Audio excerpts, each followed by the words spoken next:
Imagine this. A man stands before a massive tree, axe in hand.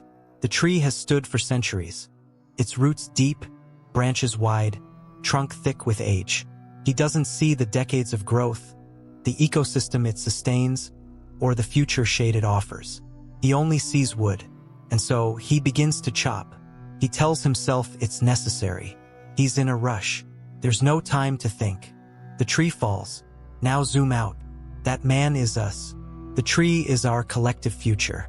Modern society, beneath its glittering towers and high-speed networks, is quietly teaching us to decapitate long-term thinking. Not by decree, but by seduction. It lures us into the immediacy of things. The ping of the phone, the next scroll, the breaking news, the daily dopamine drip of likes and headlines.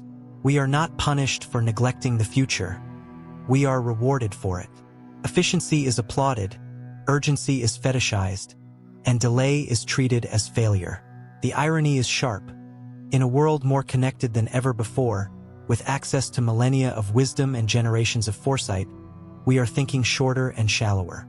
We live in what Nietzsche warned could become the infinite chase of the moment, where humanity loses itself not in the tragedy of suffering, but in the comedy of distraction. Why is it so easy to lose touch with the long game? First, there is the infrastructure of immediacy. Capitalism, particularly in its hyper-accelerated digital form, rewards speed over depth.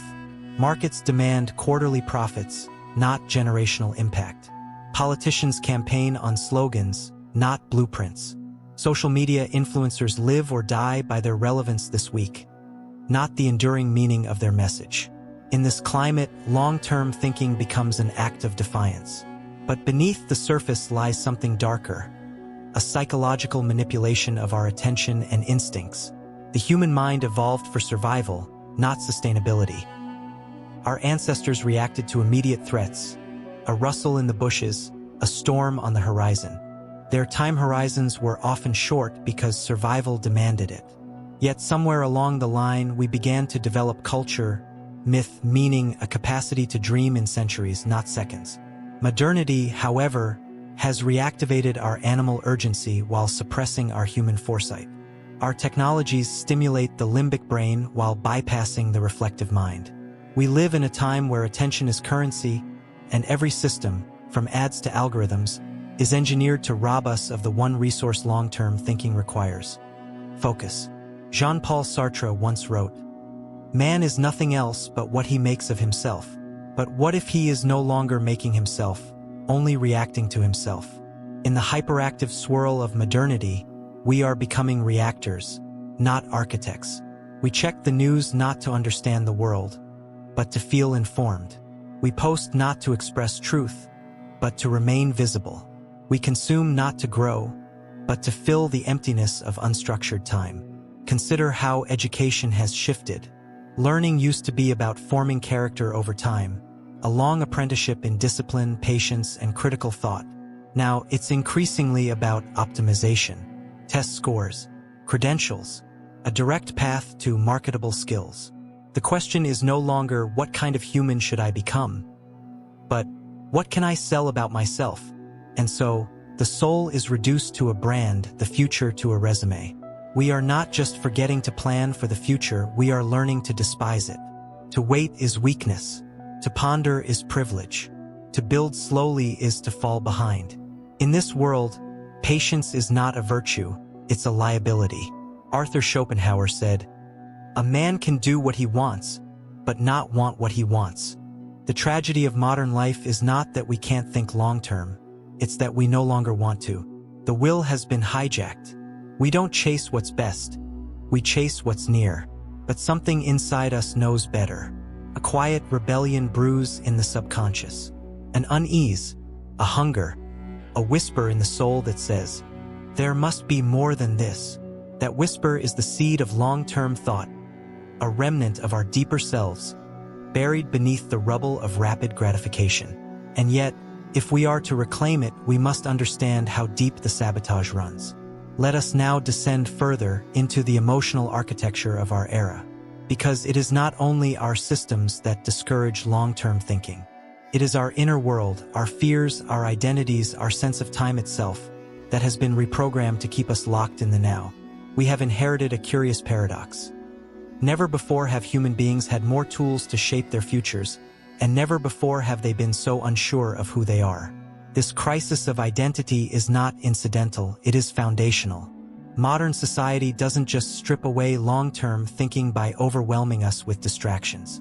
It unmoors the self from any stable narrative.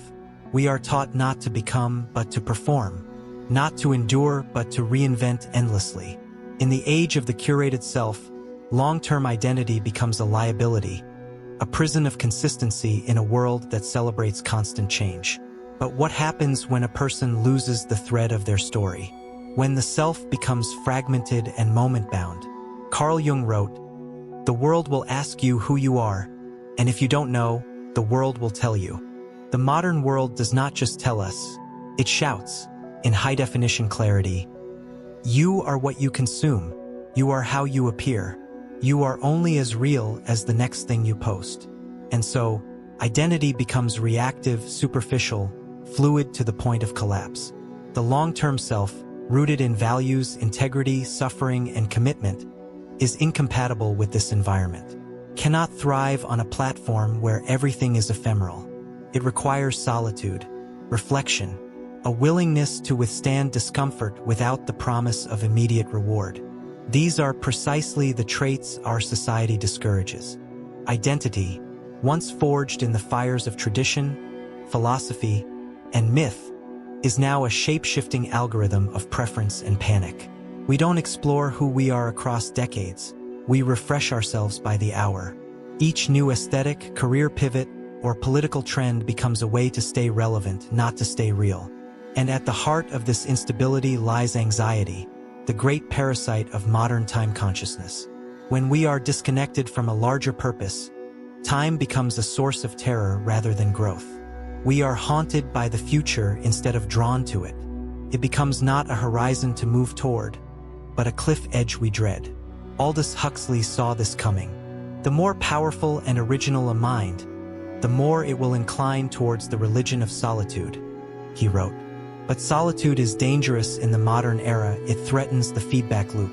It confronts us with our hollowness, our directionlessness, our despair. And so, instead of facing ourselves, we escape into noise. Scroll, swipe, click, post, perform, react, repeat. But the price is profound. Without an integrated identity, the future cannot anchor itself to anything solid. And without a future, meaning dissolves. Viktor Frankl, who endured horrors beyond imagination in Nazi concentration camps, insisted, "Life is never made unbearable by circumstances, but only by lack of meaning and purpose." This lack is what we suffer from now. Not hunger, not violence, not oppression, but the famine of coherence. We know it intuitively. When we lie in bed after a long day of productivity, why do we feel so empty? When we achieve the next goal, by the next thing, go viral again, why is the high so fragile? Why does it vanish before we can even name it? It is because we are living in fragments. Modernity gives us choice without direction.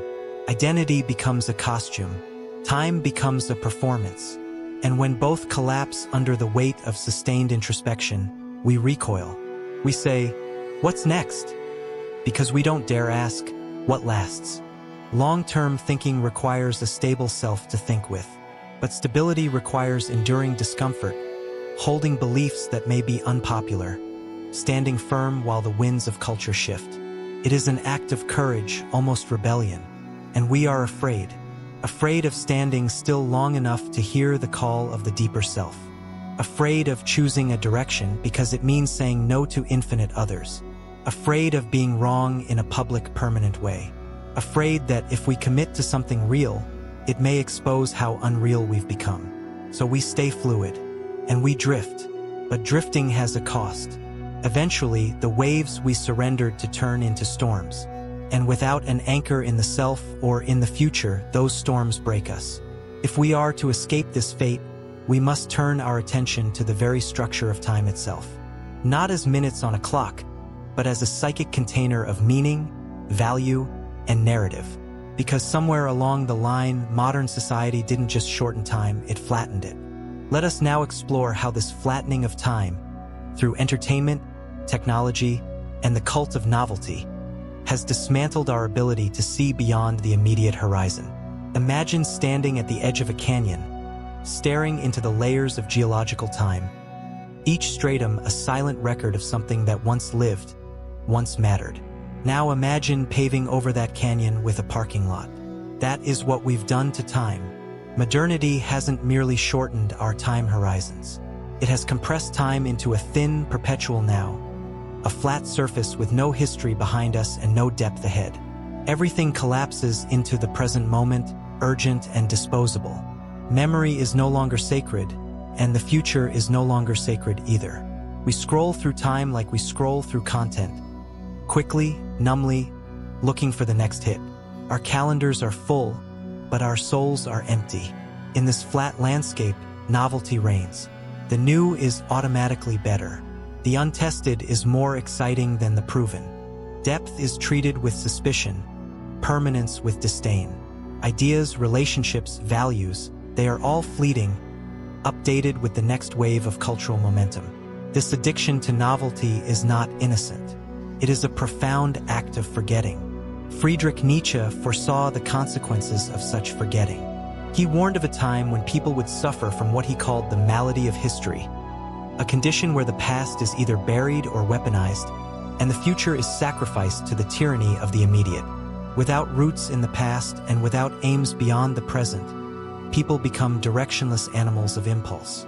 To survive flat time, we must move constantly. Stay updated, stay relevant, keep consuming, keep producing.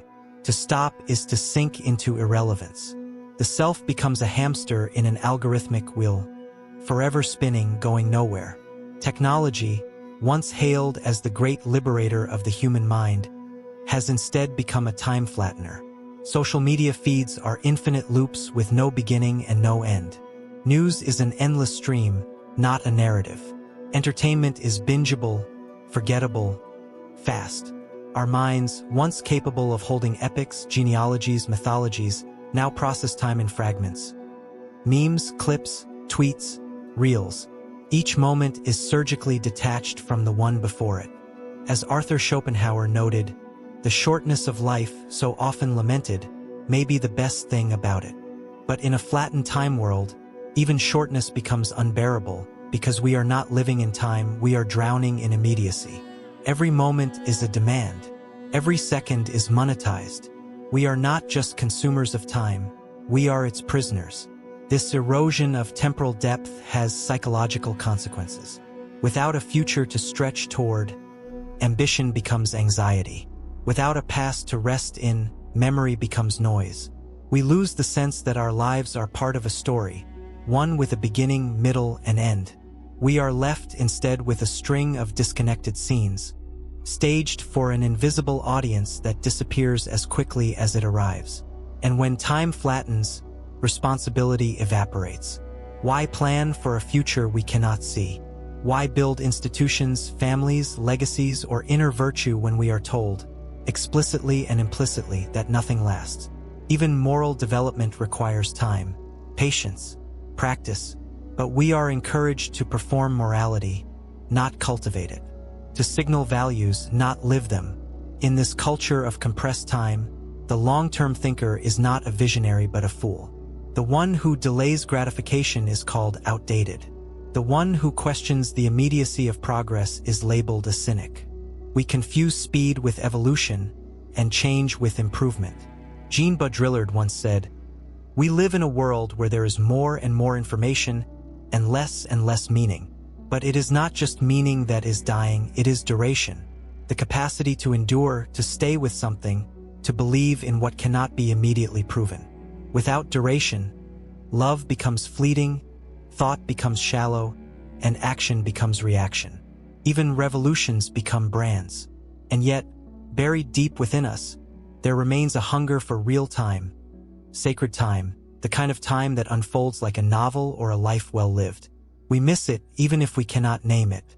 We miss the slowness of childhood afternoons, the anticipation of handwritten letters, the ritual of reading a book cover to cover. We are not just victims of modern time, we are collaborators. We trade deep time for quick time because we are afraid of the void that appears when we slow down. But that void is not the enemy. It is the doorway. In the next section, we will explore how the fear of mortality, our refusal to face the reality of death, has distorted our sense of time, and how this avoidance turns long-term thinking into an existential threat rather than a human necessity. What if the real reason we no longer plan for the future is that we no longer know how to die? Not physically, our biology ensures that much, but existentially, psychologically, spiritually. Modern society, in all its sleek distractions and digital triumphs, is built atop a quiet but pervasive illusion that death can be ignored, postponed, anesthetized. It is an illusion that costs us our future. Where ancient cultures made death central to life, ritualized it, contemplated it, even honored it, we have pushed it to the margins. The modern death is sanitized and hidden, banished from daily awareness, outsourced to sterile rooms behind hospital curtains.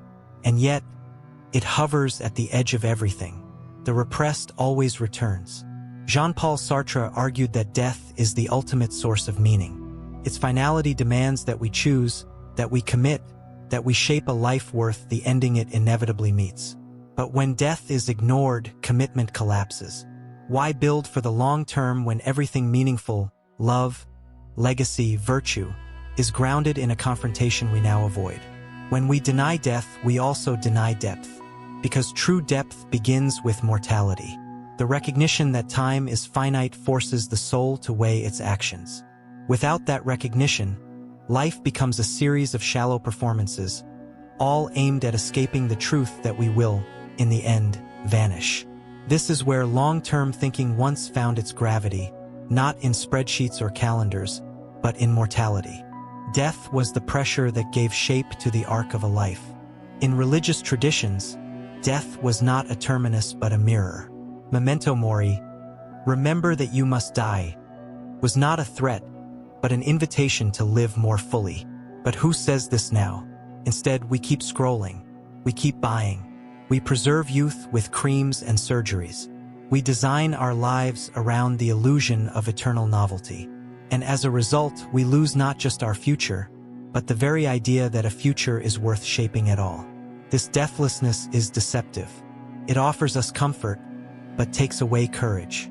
Aldous Huxley warned in Brave New World that a society obsessed with pleasure would lose the will to suffer for anything real. He was right. Without death, nothing feels urgent. Without suffering, nothing feels earned. We become hollow optimists, chasing endless improvements in a world that is rotting beneath the surface. Viktor Frankl understood the link between death and meaning with piercing clarity. He wrote, "What man actually needs is not a tensionless state, but rather the striving and struggling for a worthwhile goal, a freely chosen task. But how do we choose a task if we believe we have infinite time to delay it? How do we strive if we are told that comfort is the highest good? The deathless self is a consumer, not a creator. It wants to extend pleasure, not endure purpose. And so long-term thinking, with its patience, its discipline, its sacrifices, is viewed as a kind of masochism. Why save, why wait, why suffer for a future self who feels like a stranger? We live in denial of the great paradox. To think long-term, we must accept the shortness of life. To truly live, we must be willing to die. Modern society flips this equation.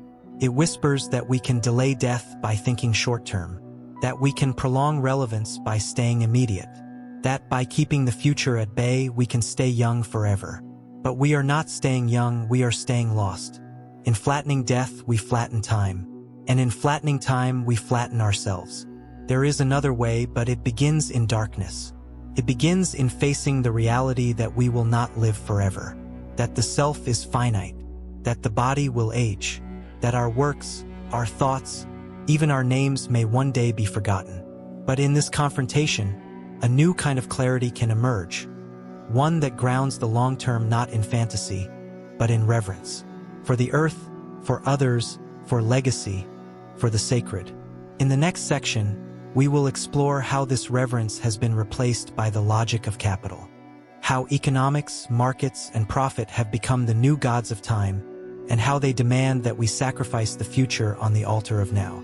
The clock ticks, but not for your life. Ticks for the market.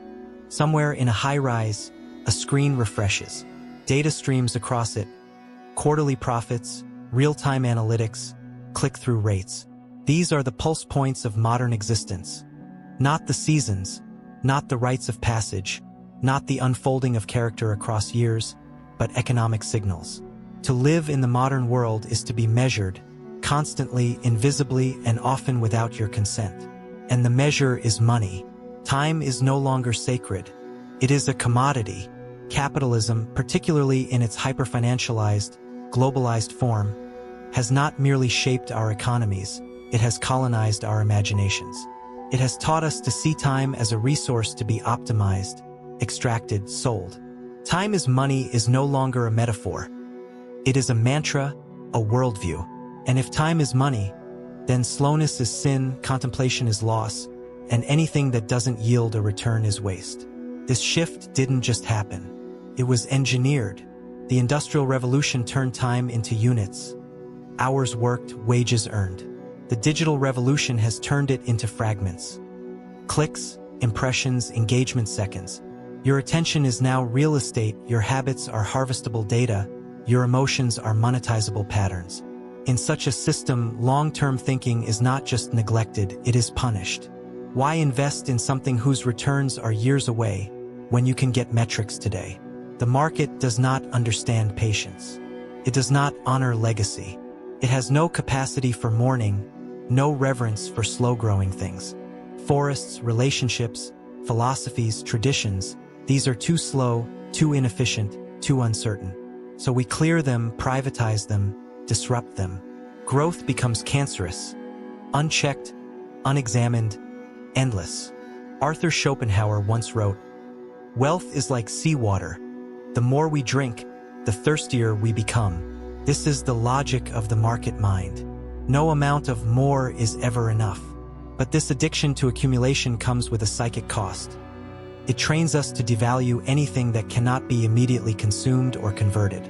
That includes the future. And here is the cruel twist. This logic doesn't only shape corporations and governments. It shapes you. It teaches you to evaluate your worth based on productivity. It teaches you to compare your life not to ideals, but to outputs. Even your free time becomes a stage for personal development. Your hobbies twisted into side hustles, your passions folded into platforms. You become a product to yourself. This internalization of market logic is the final frontier of control. You no longer need to be coerced, you self-exploit, believing it to be ambition. You burn out, believing it to be progress. You speed up, believing it to be freedom. Jean-Paul Sartre once warned that freedom is what you do with what's been done to you. But if what's been done to you is the implantation of a system that calls short-term gain freedom and long-term purpose a luxury, then even your freedom becomes a cage. The most tragic consequence of this economic worldview is not financial inequality, though that is profound. It is existential poverty. We are rich in data but poor in vision. We have wealth without wisdom, commerce without conscience, innovation without intention. Even education, the traditional incubator of long-term thought, has not escaped. Students are now customers. Universities are brands. Learning is framed as investment, and the self is reduced to future earning potential. The ancient pursuit of truth is replaced with a vocational transaction. And so we arrive at a dangerous equation. Speed plus profit equals value. Everything else, slowness, reflection, sacrifice, soul, is considered a cost center. But the human soul is not a cost center. It is the one part of us that resists this logic. It longs to create things that last, to love without condition, to plant trees whose shade we may never sit under. It rebels quietly against the gospel of instant returns. This rebellion is not an accident. It is the whisper of something older than the market, deeper than the algorithm, a hunger for purpose, meaning, and legacy. In the final section, we will explore this hunger, how to rebuild the shattered capacity for long-term thinking in a world hostile to it, and how, even now, it is still possible to live for something beyond the bottom line, something immortal. Somewhere deep in the psyche, there lies a thread.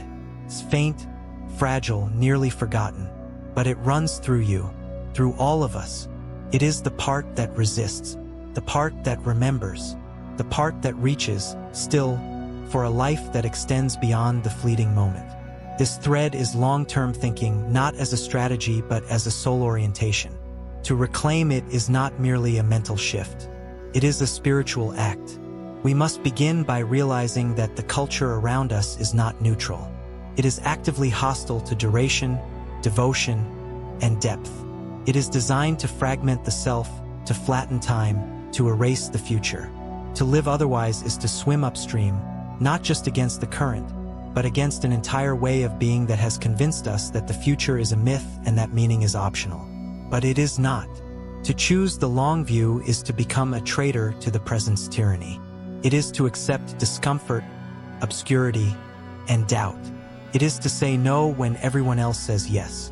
It is to begin building cathedrals whose towers you may never live to see completed. It is, as Viktor Frankl described, to live as if you were living a second time, and as if you had acted wrongly the first time. That is the gravity of long-term vision. It demands that we become accountable not just to ourselves, but to time itself. This isn't about productivity hacks or goal-setting seminars. It is about forming a relationship with time that is sacred, not strategic. It means developing patience as a virtue, not a tactic. It means honoring memory, not nostalgia, but the deep continuity of human experience. And it means returning to death not as a fear, but as a teacher. Because only when we face the limits of our life can we begin to live fully. Carl Jung wrote, "The privilege of a lifetime is to become who you truly are. But that privilege requires time, real time, slow time, time unmarred by the digital corrosion of constant stimuli. To become who you truly are is not a sprint. It is a quiet unfolding, a descent into the labyrinth of the self, where one must confront wounds, ghosts, and the call of something larger than ego. Modernity tells you, be everything. Wisdom whispers, be someone, someone enduring, someone anchored, someone with the courage to disappoint the present in order to serve the future. This does not mean withdrawing from the world. On the contrary, it means re-entering it more intentionally. It means reclaiming citizenship in the great, invisible republic of the unborn. Long-term thinking is inherently moral.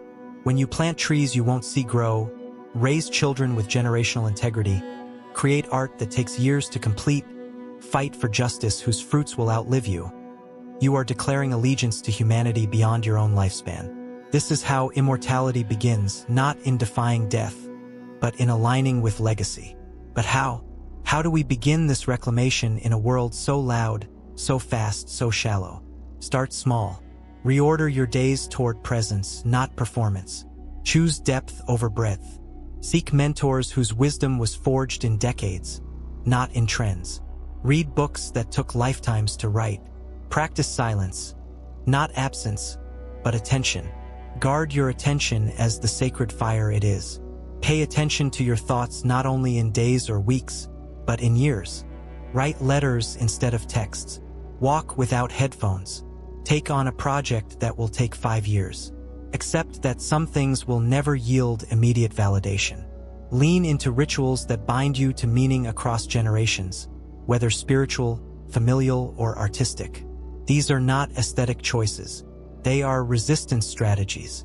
And remember, legacy is not fame. It is not the number of people who know your name. It is the number of lives made better by your existence. That might be your children, or your students, or someone you'll never meet, reading words you wrote long after you're gone. We must learn to hold the past, the present, and the future in the same breath. To feel the weight of our ancestors and the gaze of our descendants. To imagine that every choice we make is being witnessed by both. Because it is. Long-term thinking is not dead. It is buried. Beneath distraction. Beneath fear. Beneath noise. But like all buried things, seeds, truth, spirit, it can return. It wants to return. And when it does, it will do so not as a trend or tactic, but as a revolution of the soul. In a world obsessed with what's next, Be the one who dares to ask, what lasts?